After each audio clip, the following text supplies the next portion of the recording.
Hello. Welcome to the Goods. I know that you have been looking at us wearing our Fly Goods podcast gear and wondering where can we get those. Well, guess what? We have the answers for you. We have it here, Teespring. Go to Teespring and you will find all of this glorious merchandising, from t-shirts to mugs to, well, there's other toys, but we can't talk about that now. Go to Teespring. Enjoy our memorabilia.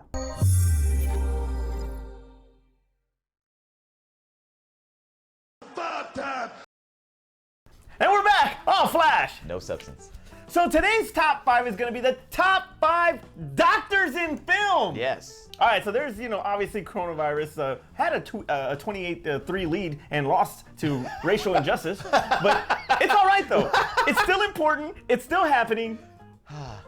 We still got to, give the shout outs to the front lines. Yes. And doctors, played a big part, obviously, in helping, take care of everyone that's sick of this deadly disease. So let's honor those doctors. By picking some of the most ridiculous doctors that we can think of. Exactly. As long as it says doctor. As long as it says doctor. Because you know us, guys. Terrence, go first. All right, so this is... All right, look, you guys are going to hate my list. I'm just going to say it right now. You guys are going to hate You're probably going to hate both of our lists, so it's all right. I mean, I was going to pick, like, all of these reputable doctors and stuff, like some dramas. Some stuff where, like, that guy went and cured cancer, or he stopped the zombie apocalypse, or something like that. But then I thought, like, whatever. Here's my doctors. Give me number 5. All right, give it to me. All right, number 5, I went with Frederick Frankenstein.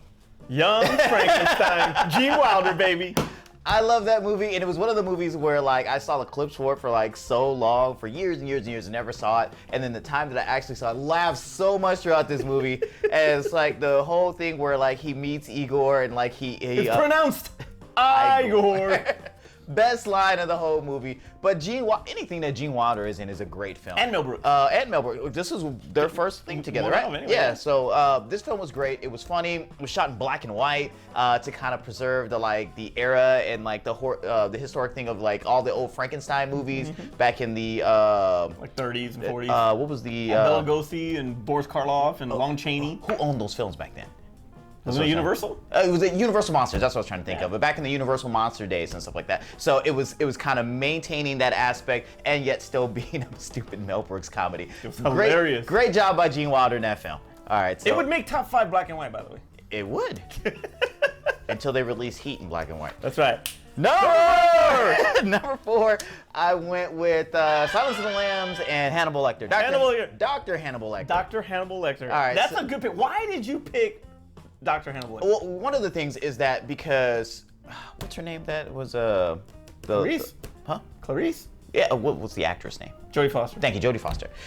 Jodie Foster is the most uninteresting part in this whole movie. Damn! It wasn't until she met Hannibal Lecter, Dr. Hannibal Lecter, that the movie really became interesting, and the whole Buffalo Bill thing and stuff like that. But her interactions with him, he stole the movie from her. It was like, it's her movie. He won the Oscar. Yeah, he stole the movie from her. It was like, he did a great job. They both won Oscars. He was terrifying in his role for somebody who was very intelligent, but yet sadistic and a serial killer at the same time. So, I don't know what that says about me wanting to see a doctor, but it's a good pick. I have no problem with it. It's a great job by him, and the fact that he played that dual kind of personality, like in that disassociated or sociopath type situation with a doctor, like very, very smart, but yet really has no care about social norms. So love his Anthony Hopkins' job in that. That's why he is my number 4 doctor. Right. Number 3. So you guys were good with me so far, right? Number 3. Dr. McCoy from Star Trek. Bones himself. Bones himself. All right. I'm a doctor, not a pool man. And I want to say, and I know we're doing in film, so I have to go with not Karl Urban. I have to. Oh, you're gonna go Karl Urban. Oh wait, no, I can't yes, go. Yes, you can. That's right, because the old Star Trek films. Because I was actually gonna say, I appreciate them both. DeForest Kelly, I want to say his name. Yes, it is DeForest Kelly. Even though Karl Urban was basically just doing an impression of him, so it's like, so we have to really go to DeForest Kelly.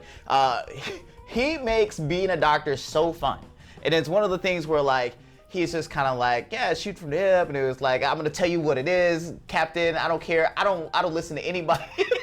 I don't think he ever listened to the captain once until like the captain, and even when the captain was sick, and it was like, hey, I said get in bed. just showed up on the bridge whenever he felt like being on the bridge. And it's like, I run the sick bay, and it's like, get out of my sick bay. Boom. I loved him. Like I said, Karl Urban did an impression of him when they got to the reboot films. J.J. Abrams is what I was getting ready to say, to the J.J. Abrams films. But I mean, if you're familiar with Star Trek and you do a Bones impression, you're doing DeForest Kelley. That's right. So it's a great iconic Doctor you can't forget. All right. Number two. Number two. Dr. Emmett Brown. Good one. Back to the Future. The dude did time travel, and not only did he do time travel, he did it in style in a DeLorean. He did it in style. Made it fly. And a train. It's such a great scientist that all of his inventions failed until he got the time. Oh, and the dog food thing. The dog food can worked, and how about the speakers? And I mean, technically it did not work. They blew out. It technically didn't work. The dog food can worked, and time travel. So Doctor Who. Emmett Brown is the one I want to go to for my time travel. That's why he is my number two doctor. Number two doctor. All right, so number one. Number one. I think this one's going to throw you for a loop here. So, number one, Dr. Evil.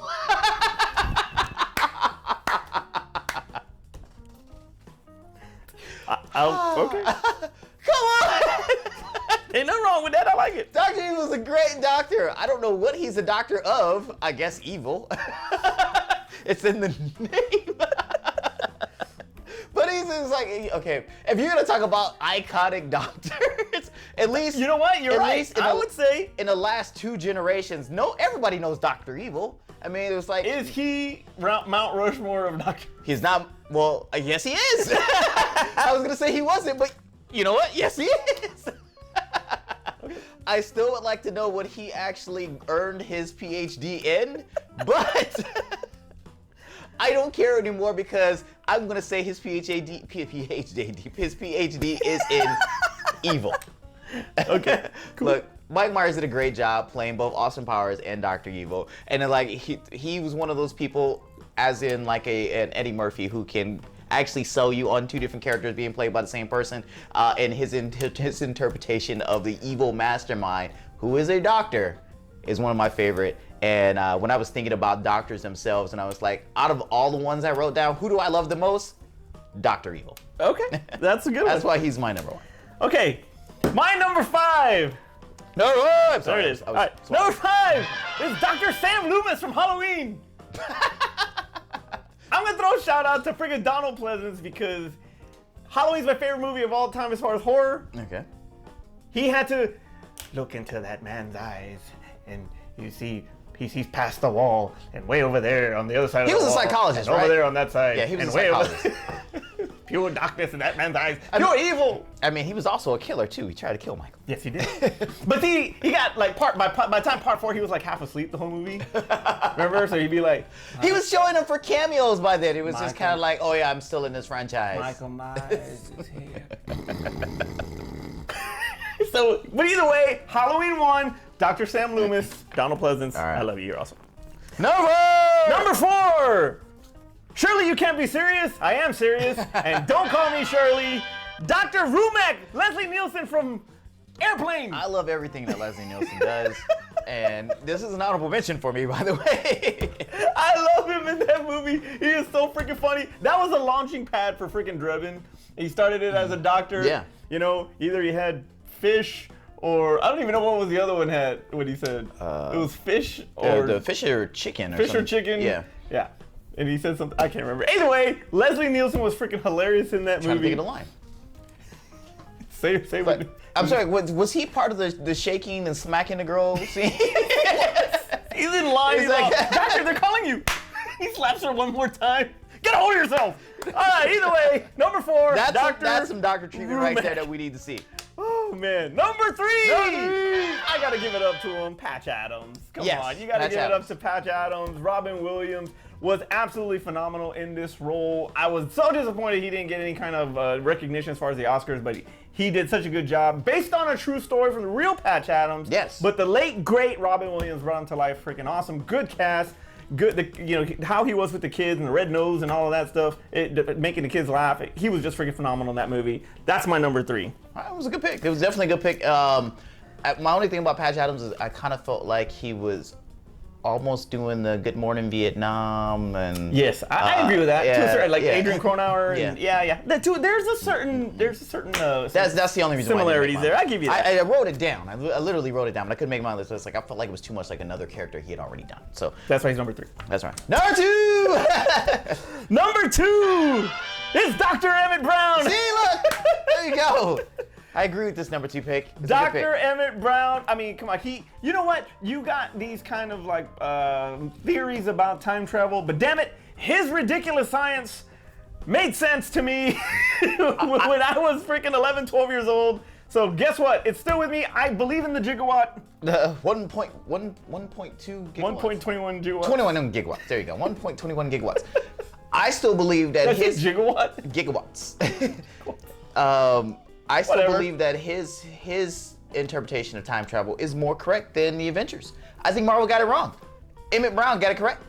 Dr. Emmett Brown got it correct. Who's a doctor in Marvel? Oh, Banner and Strange. And and they're not on here. they're all doctors now that I think about it. Hey, but you cannot go against his theories. And everything how he explains everything makes a lot of sense. It really does. Yes. So, yes, I'm going to give it to Doc Brown, the freaking great Christopher Lloyd, number 2. No!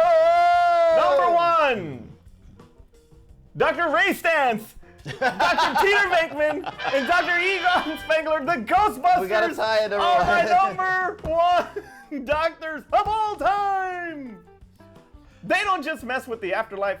I mean, they don't mess with just this life and taking care of people in this life. Mm-hmm. They mess with the afterlife, and they go all out with the paranormal. What were the doctors in? I forget. It was psychology. All 4 of them were psychology? I think so. Okay. I can't remember what Spengler was. I think he might have been in science too. Okay. But either way, all freaking 3 actors, they were freaking phenomenal on it. The late, great Harold Ramis.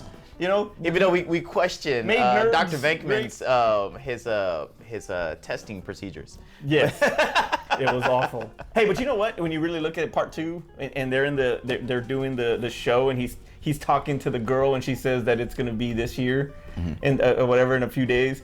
He's actually telling the truth on New Year's Eve. Remember, he says that it's going to end. The end of the world is this New Year's. And if Vigo would have they wouldn't have stopped Vigo. Never thought about that. It would have actually come to fruition. That guest on Peter Venkman's show would have been correct.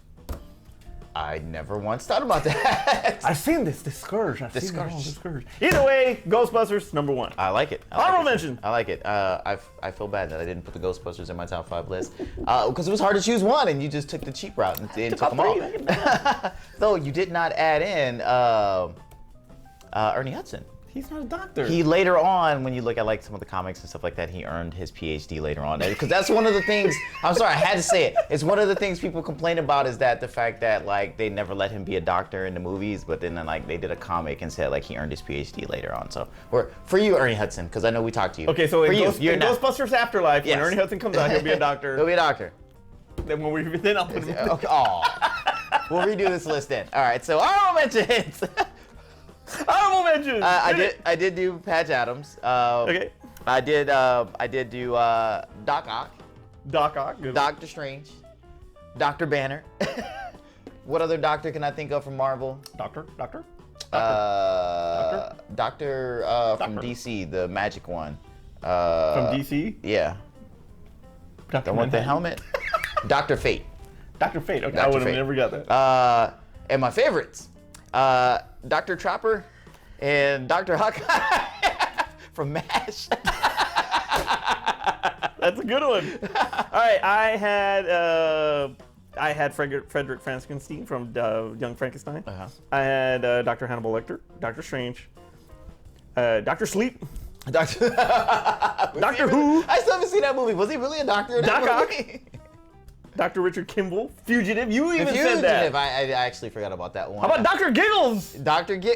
Larry Drake, baby. We were gonna do a different top 5. Dr. Giggles, the movie itself, is gonna be in my top 5 for Dr. Larry Drake for you. Speaking of Larry Drake, Dr. Dana Scully from X-Files. There you go. Peyton Westlake from fucking Darkman. Liam Neeson. He was a doctor. Yeah. He's designing the freaking the skin growth thing. I thought he was just like the healing whatever. I thought it was like Mysterio, like he just did special effects. No, he was like legitimately curing. I just thought he did special effects. Making skin. Oh. So he is actually a Dr. Peyton Westlake, Darkman himself. I need to rewatch that because I didn't get it at the movie time. named Darkman, ain't no brothers in it. What's that? I know, right? It's like Night Shift with movie about pimps and no brothers in it. I don't know if say thank you or punch you in your mouth. Speaking of doctors and brothers, how about Dr. Detroit? Dr. Detroit. I knew I was gonna make it. You got the Godfather Souls in there. James Brown. You got T.K. Carter. You got some good people in there, and of course, again, Dan Aykroyd playing a pimp. I think he felt like he missed his calling in life. I feel like he was like, I gotta be down. I freaking love that movie. Dude, that is actually my favorite Dan Aykroyd movie of all time. Really? I know that I have Not Trading Places? No. Dr. Detroit is my favorite Dan Aykroyd movie of all time. I can't help it. Neighbors, too. You gotta check out Neighbors with him. The Blues Brothers. Yes, I know. But it's more Belushi and the Blues Brothers. This is the Smokey and the Bandit Part 3 conversation that we had. Smokey and the Bandit's underrated, Part 3. No, it's not. All right. Take us home. All right, so, we gave you a lot to choose from as far as making your own top 5 list. So I know when you look at our list and all the other ones that we did include and put as honorable mention, and make a better list out of what we gave you. So, make sure you put it in the comments below, as well as make sure you like this video and subscribe and click the notification bell so that way you're aware of all the other videos that we do on the channel. Shout out to all the doctors and nurses and everybody that's on the front line. Thank you for everything that you do. I know it's exhausting and y'all are tired, but y'all are freaking awesome, and we couldn't do what we're doing as far as the healing and all that without y'all. So thank you very much. This is for you. For Aspen and Art, where the hell they're at, I'm Manny. I'm Terrence. And we'll see you real quick. If you're still here, because we do these into the video little blooper things. If you're still here, look down. There's a link here for Patreon. If you guys like the show, please give us money. We'll take a penny. We'll take a nickel. We'll take a dime. We'll take $1. We have some stuff on there that we're giving away on Patreon if you do contribute, because trust me, we need help. We want to buy new equipment, and we need an editor. Somebody who doesn't have to stay up in the middle of the night. Or they'll have to stay up in the middle, but I won't have to do it. So please, down, patreon.com/thegoods. It's in the link. Please do it. We appreciate it. Top flight.